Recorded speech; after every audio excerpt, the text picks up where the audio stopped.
While I was finishing up some contracts at the office, sipping my third cup of stale black coffee, my phone lit up. I almost ignored it. But it was my son, Ethan. He wasn't the kind of kid who called for no reason. Always calm. Always quiet. "Dad," his voice cracked. I could hear him fighting back tears, breath ragged like he'd just been running. "Someone's here. Mom's new friend. He says you're not my dad anymore. Says he's the alpha in this house." I froze. "What the hell are you talking about, Ethan? Where's your mom?" He grabbed my arm, "Dad." Hard. Threw me in the basement and locked the door. He's yelling. Smashing things. Said it's time to deal with that loser. He means you. I was already on my feet. "He's laughing," Ethan whispered. "He keeps saying there's nothing you can do." I couldn't breathe. My chest clenched like a vice. My hands trembled as I whispered, "Call an ambulance. Now. That boyfriend won't bother you ever again." I grabbed my keys, stormed out of the office without a word to my assistant, and peeled out of the parking lot. That 20-minute drive home felt like war. My eyes darted between the road and the speedometer. 90, 100. My hands gripped the wheel so tight, I could feel my nails digging into my skin. How long? How long had this been going on? Ashley, my wife, had been working late more often than usual. That alone wasn't suspicious. But then came the perfume. Strong. New. And not for me. Then the locked phone. The turned-over screen. The whispered calls in the laundry room. But never, not once, did I imagine she'd bring someone into our house. Not our home. Not with our son there. And certainly not someone who'd lay a finger on Ethan. I turned onto our street, tires screeching, rage rising like fire in my veins. The garage door was wide open. A trail of broken wine bottles led from the kitchen to the living room. Glass crunched under my boots. He was there. A tall, smug bastard with a buzz cut and tribal tattoos creeping up his neck like a disease. Shirtless. Drunk. Laughing into his phone. "You'll never guess what I just did to her loser husband's house," he slurred into the speaker. "Kids crying like AB*TCH downstairs." I didn't say a word. I didn't ask for explanations. I launched across the room like a bullet. One punch landed straight in his jaw. The second in his gut. He doubled over, gasping. But I didn't stop. Couldn't. He'd locked my son in the damn basement. He crossed the line. We knocked over the coffee table. Smashed through the TV stand. I slammed him against the wall, my fist cocked again when Ashley's voice cut through the chaos. "Jason." "Stop." She stood in the doorway, holding a suitcase. Her heels clicked on the hardwood as she walked in like she was returning from a spa retreat, not a war zone. Her eyes didn't go to Ethan. Didn't go to the broken furniture. Just to him. "Troy, baby, are you okay?" Troy. That's what she called him. Not, "What the hell are you doing to my husband?" Not, "Why is my son locked in the F***king basement?" Just, "Troy, baby." I stepped back, disbelief painting every inch of my face. "You let this piece of garbage put his hands on our son? In my house?" She didn't flinch. Didn't apologize. Didn't even lie well. She smiled. Cold. Sharp. Cruel. "Maybe if you were more of a man, Jason, you'd still have a family." I stared at her. This wasn't the woman I married. This wasn't the girl I met under fairy lights in college, who said she wanted a quiet life, a happy home, a boy just like Ethan. This was a stranger. And she wasn't just lying. She was enjoying it. "You think you can waltz back in here and play hero?" She sneered. "You left us alone too much. You buried yourself in work. You stopped being fun. I found someone who makes me feel again." "You mean someone who gets drunk and locks a 12-year-old in a basement?" I shot back. Her lips curled into a smug smile. "At least he's not boring." The room spun. I walked past her without a word. Found the basement key. Unlocked the door. Ethan rushed up the stairs and straight into my arms, shaking, his face blotchy from crying. "Dad," he whispered, "he said you weren't coming." I looked over at Troy, now groaning on the floor, and then back at Ashley. Her arms were crossed. Her eyes rolled. Like we were the problem. Like she was the victim. But in that moment, something inside me cracked, and something else began to burn. This wasn't just betrayal. This was war. The police arrived 20 minutes later. Not because I called them, Ethan did. Smart kid. Always was. But even in all his fear, he remembered what I'd taught him. Don't wait for the storm to pass. Act. 2 officers came in. One took statements. The other tried to figure out why there were wine stains on the ceiling and a flat-screen TV in 3 separate pieces. Ashley sat on the couch like she was waiting for a manicure. Legs crossed. Filing her nails. Troy was on the floor, holding an ice pack to his face, shooting death glares at me like he was the one who got betrayed. When the officer asked what happened, Ashley was fast. Too fast. He broke in, she said, pointing at me with that perfect pink fingernail. We're separated. Jason doesn't live here anymore. The words didn't hit me like a punch, they sliced. Clean. Cold. Like a scalpel to the chest. Separated? I said, voice low. You kicked me out for a retreat with your sister 2 weeks ago. I've been sleeping on my brother's couch waiting for you to talk to me. She didn't blink. Didn't care. Looks like I moved on. The cop glanced between us. Ma'am, your son made the call. Not you. Is that correct? Ashley's jaw tightened. That boy is his. He's just trying to stir drama. My name's Ethan, my son said quietly from the hallway. He locked me in the basement. I called because I was scared. And because Mom didn't do anything. The second cop nodded. We need to take a statement from the boy. Ashley laughed. Oh, please. He's just being dramatic. He's 12. He watches too many superhero movies. Troy grunted something under his breath about loser genes and beta parenting. I didn't even look at him. If I did, I'd break his jaw the rest of the way. After 20 minutes of back and forth, they didn't arrest anyone. Just wrote it down as domestic conflict. Said it would be reviewed. They left us with a warning. But something inside me had already shifted. This wasn't about saving a marriage. This was about saving my son. When they were gone, I walked to the kitchen, grabbed a trash bag, and started gathering my things. Ashley leaned against the doorway, arms folded like a queen surveying her ruined kingdom. So that's it, she said. You're giving up? I turned slowly. You brought a man into our house. Let him lay hands on our child. And you let him mock me like he owns this place. What the hell did you expect? She rolled her eyes. I expected you to fight for me. I barked out a laugh, bitter and raw. You locked our son in the basement. You fought for nothing. You just lied. Over and over. About working late. About needing space. About that spa trip. It wasn't a spa, was it? She gave me that look. The one I used to mistake for seduction. Now I saw it for what it was, manipulation. It was Cabo. With Troy. And yes, I told him all about you. How dull you are. How predictable. Funny, I said, stuffing the last of my things into the bag. You used to say that's what you loved about me. People change, she shrugged. Some of us grow. Others cling to their little office jobs and boring lives. I walked past her, stopped at the door, and turned back. I hope he was worth it. She smiled. That same cold, cruel smile. He is. I opened the door. Ethan stood there, backpack ready. You coming with me? I asked. He didn't hesitate. Didn't look at her. Always. We walked out into the night, broken, shaken, but together. And in my gut, I knew this wasn't the end. This was just the beginning. The next morning, I woke up on my brother Caleb's couch, staring at the cracked ceiling like it owed me answers.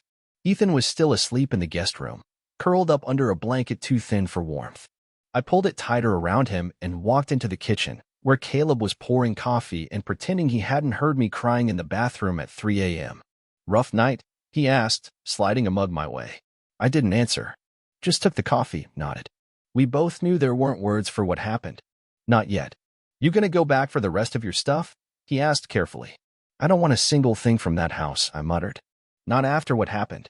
Not after what she did. He hesitated. You sure about that? I looked up. Why wouldn't I be? Caleb scratched the back of his neck. Because Ashley was at your place last night. After you left. What? Yeah. I got a call from the neighbor, Mrs. Paxton. She said she saw her and that Troy guy tossing stuff out the windows. Luggage. Documents. Photos. My stomach sank. She's erasing you, he added. Piece by piece. I was on my feet before he finished the sentence. Every mile back to that house felt like slow torture. I kept flashing back to Ethan's voice on the phone. He says you're not my dad anymore. That house was ours. I painted that damn fence myself. Fixed the garage door with YouTube tutorials and bloody knuckles. Built Ethan's bookshelf with my bare hands. And now she was throwing it all away. With him. When I pulled up, I saw the damage from the street. My wedding suit was on the front lawn, soaking wet from the sprinklers. The framed photo of our honeymoon in Aspen was shattered on the driveway. A box of Ethan's baby clothes, onesies I had fought to keep, was spilling into the gutter. I got out of the car, every step heavy with disbelief, rage twisting in my chest like a coiled wire. Ashley stood on the porch with a glass of wine. It wasn't even noon. You're not supposed to be here, she said, voice flat. like she was reading off a script. I ignored her. Walked past the debris, straight into the house. Inside, it was worse. Troy was lounging on my recliner, wearing my robe. He looked up and grinned. Yo, you again? Didn't you learn your lesson last time? I didn't answer. I didn't even look at him. I went straight to the bookshelf, pulled off the drawer under the bottom shelf, the hidden one. It was still there. My folder. Birth certificates. Bank info. Copies of contracts. Photos. Proof. I tucked it under my arm and turned. Ashley stood in the hallway, watching me like I was a stranger rifling through her purse. You can't take that, she said. It's mine, I snapped. Everything in here is mine. And you know it. She stepped closer. Jason, don't be dramatic. Dramatic? I laughed. You locked our son in a basement and threw my life on the lawn.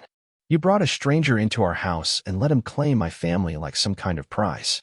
He is a prize, she said with a smirk. Unlike you, he doesn't play victim every time things get hard. I clenched my jaw, breathing hard. Troy snorted behind me. Yeah, dude. Grow a pair. I turned, took 2 steps toward him. He flinched. I swear, I said quietly, if you ever come near my son again, I won't call the cops. I'll make sure you don't walk again. Got it? He nodded, face pale. Ashley laughed again. This is who you are now? The big bad daddy? I walked out without answering, folder tied in hand, head high. She could keep the house. But I had the truth. And soon, she learned the price of turning a man into a ghost in his own home. I didn't go back to Caleb's. Instead, I drove Ethan to a diner we used to love back before things got dark. He didn't say much at first, just poked at his pancakes like he was afraid they'd disappear if he touched them too hard. You okay? I asked gently, sipping coffee that tasted like burnt sorrow. He nodded, then shook his head. I don't know. I didn't push him. We sat in silence for a while. I stared out the window at the rain while Ethan stirred syrup like it held answers. When he finally spoke, his voice was too calm. Why does she like him? My heart cracked. I don't know, buddy. Some people, they get bored. They forget what matters. And they think something new means something better. But he's a jerk. I smiled. Yeah, he is. Ethan looked up. He said you were weak. That you ran away when things got hard. But you didn't. You came. I put my hand over his. I'll always come. No matter what. You hear me? He nodded again. I thought that would be the hardest part of the day. But the real pain was still coming. Later that night, after Ethan went to bed, I opened the folder I grabbed from the house. Not because I wanted to, because I had to. I needed answers. Something to make sense of the hell I'd been living through. Inside were receipts. Emails. Hotel confirmations. Ashley hadn't just been cheating. She'd been planning. For months. Multiple flights to places she never told me about. Receipts for gifts I never saw. Expensive ones, watches, bracelets, even a damn motorcycle registered under Troy's name. Photos. God, the photos. Her in lingerie I never bought. Her laughing in clubs, draped over him. Her in bed with him, not doing anything explicit, but enough to make me want to punch a wall until my knuckles split. But the worst? A letter. Unsent. Written in her handwriting. Tucked between divorce paperwork she hadn't filed yet. Jason will never leave unless he's broken first. I have to make him believe it's his fault. That he lost everything on his own. Then maybe he'll just disappear. I read it 3 times. Each word landed like glass in my throat. This wasn't just betrayal. It was a strategy. A hit job. She wanted me erased. My identity. My dignity. My fatherhood. I stared at that letter until the words blurred into each other. Until I couldn't tell where her voice ended and the rage in my head began. Then I picked up my phone. And I called my lawyer. 2 days later, I filed for full custody of Ethan. Emergency hearing. Photos. Receipts. Statements. That letter. I handed it all over. My lawyer, Lisa, read through it with wide eyes and a disgusted frown. She doesn't know you have this? She asked. No. Good. Keep it that way. This isn't just a custody case. This is character assassination. And we're going to bury her with her own words. For the first time in weeks, I felt something real in my chest. Hope.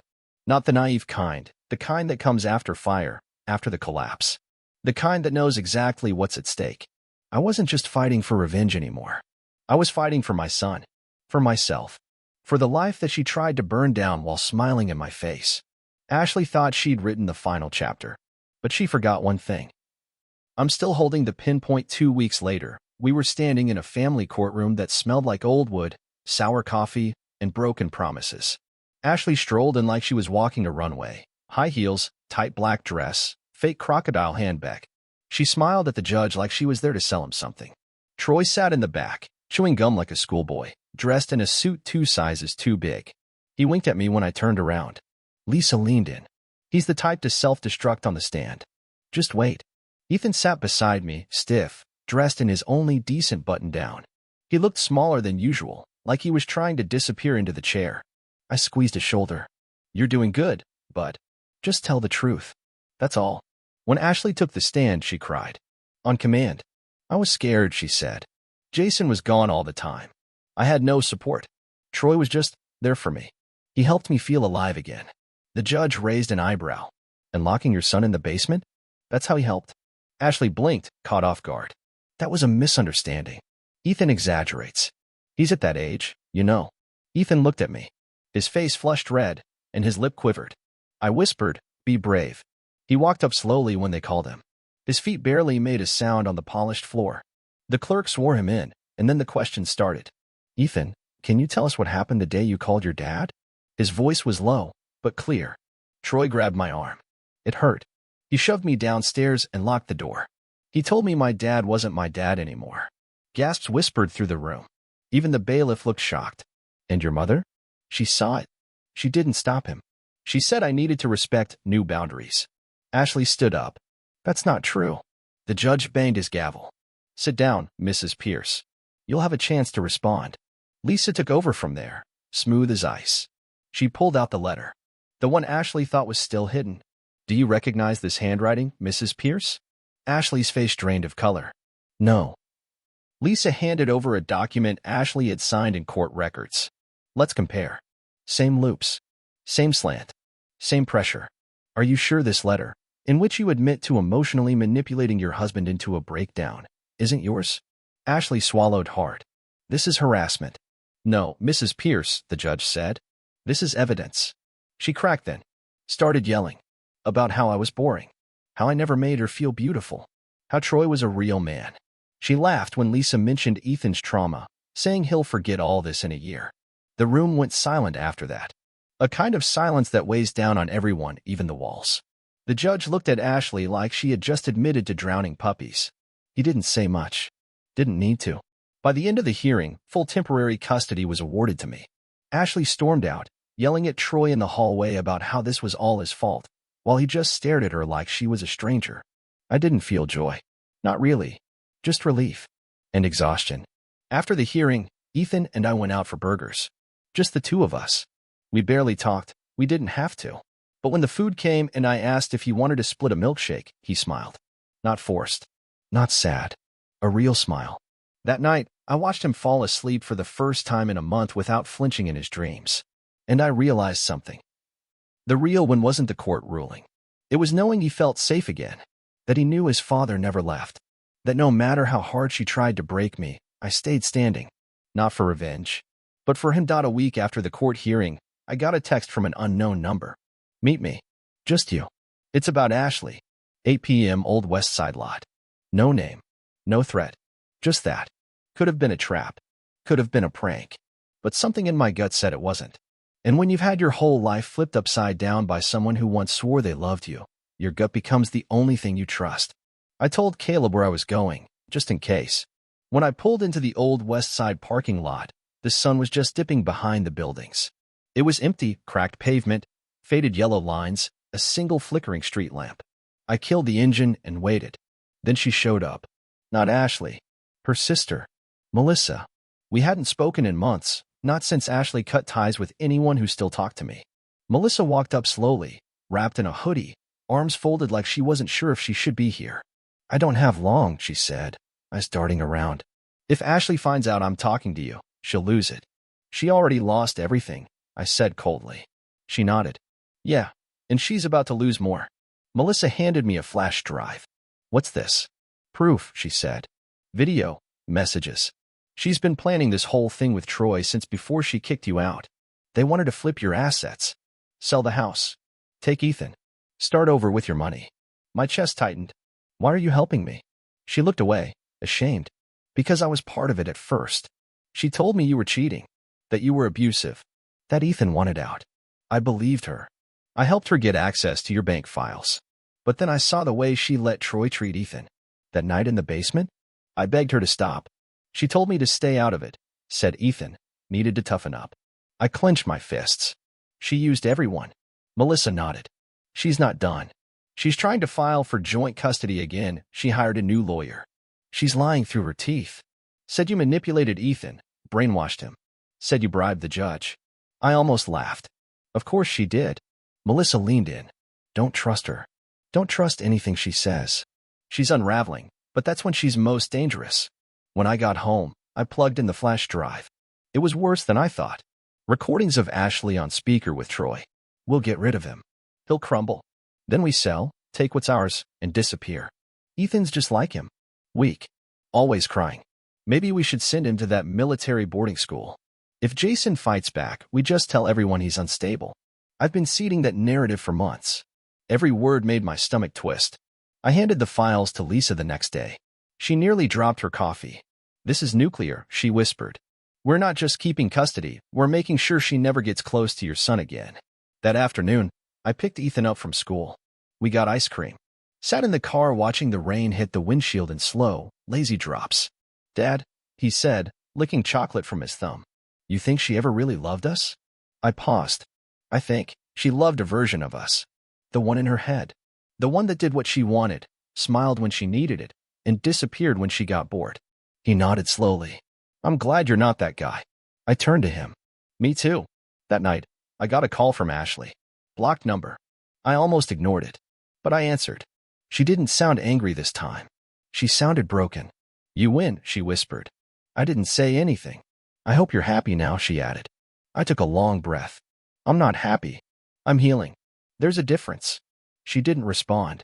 Just silence. Then the line went dead. And in that silence, I realized something. For the first time in months, she wasn't holding the strings.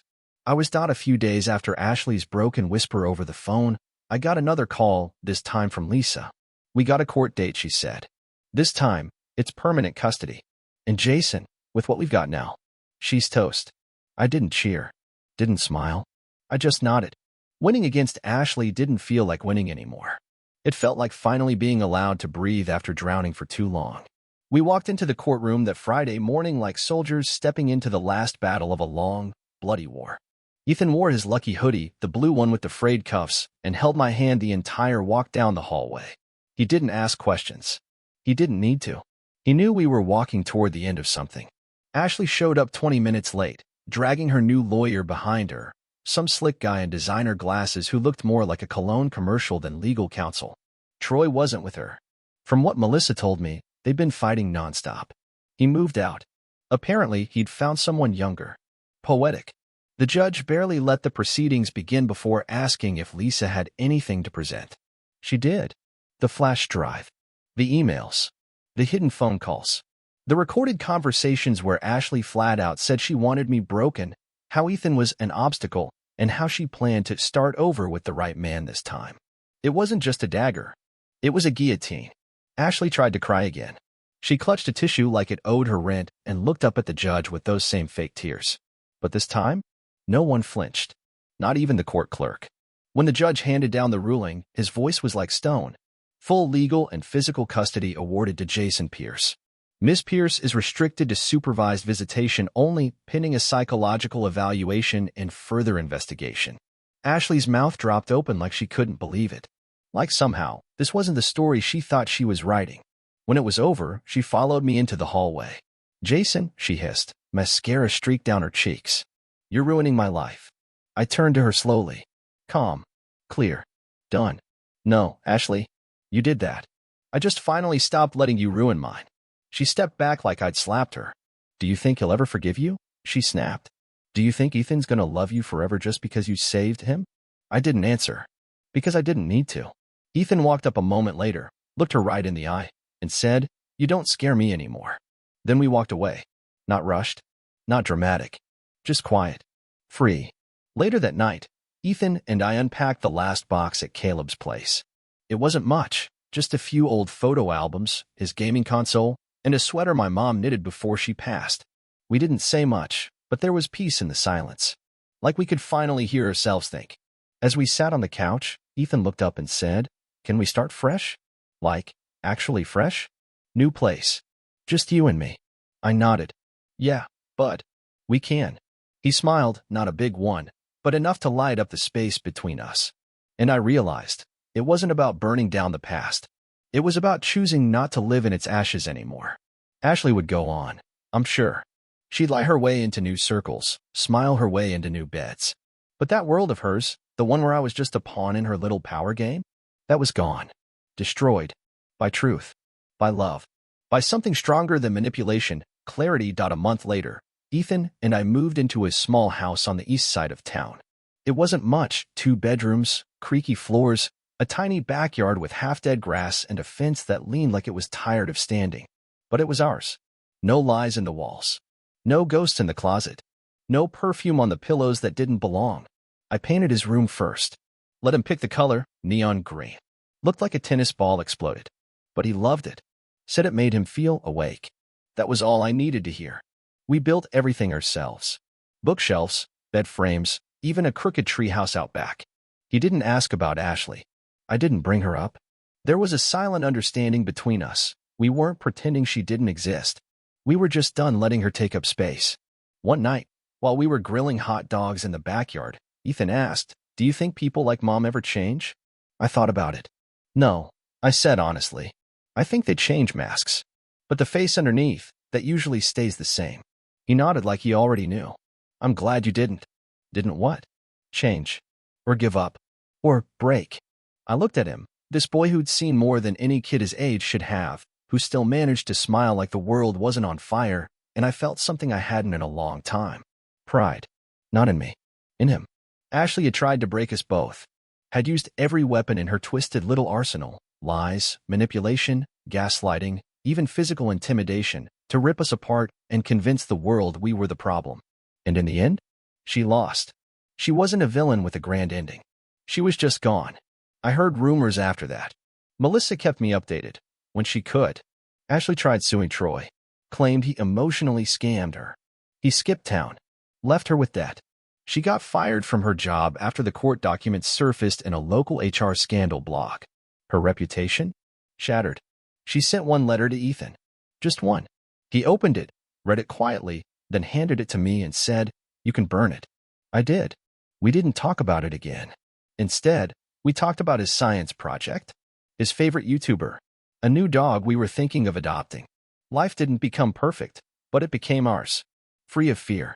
Free of her. I still carry the scars, mental and otherwise.